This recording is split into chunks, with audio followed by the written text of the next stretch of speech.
इरानले यी देशहरूलाई ठोक्दै, टर्कीलाई ठोक्दै, इराकलाई ठोक्दै, जोर्डनलाई ठोक्दै, साउदीलाई ठोक्दै, युएलाई ठोक्दै, ओमानलाई ठोक्दै, अनि साथै कुवेतलाई त ठोकिसक्यो, बहराइनमा ठोकिसक्यो। जति पनि यी देशमा रहेका अमेरिकाको सेनाहरूको क्याम्पमा इराकले ठोकेको छ। अनि यो कारणले गर्दाखेरि अमेरिकाबाट सेनाहरूको र क्षेप्यास्त्रहरूको वर्षा यतातिर ल्याएर तैनात अवस्थामा गरिदिएको अवस्था छ।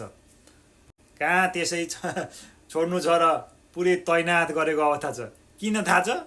यो इरानमा रहेको तेल खोसेर लिएर जान, जसरी भेनेजुएलाबाट खोसेर लिएर गए ट्रम्पले, त्यसै गरी इरानबाट नि खोसेर लिएर जान, इजरायललाई उचालेर इरानमा ठोक्न लाउने, त्यसपछि यी देशमा रहेकालाई ठोक्ने।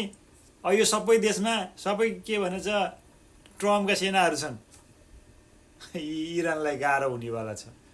इरानलाई पनि भाग्नुपर्ने अवस्था देखिरहेको छु। इरानलाई पनि, इरानको प्रमुखलाई नि च्याप समाएर लिएर अमेरिका ठुन्न भेट्छन्। अनि यो देशमा रहेको जति पनि खनिज पदार्थ, तेलको भण्डार, त्यो सबै अमेरिकाले लिएर जान भेट्छन्। यो पनि रहेर त ठुला देशको पावर। अनि यतातिर इजरायल, यतातिर रसिया बोलेको छ।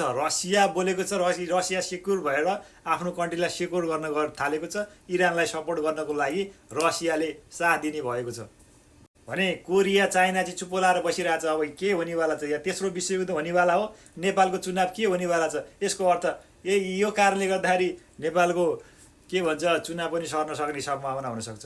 त्यसपछि गएर यी देशहरूमा अहिले हवाई यातायात बन्द, हवाई सेवा नै बन्द, जतिखेर जहाँ जे पनि हुनसक्छ।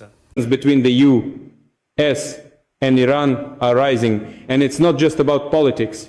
We're talking military forces on alert, warships, fighter jets, and important global consequences. Iran is a nation with 80 million people. Right now,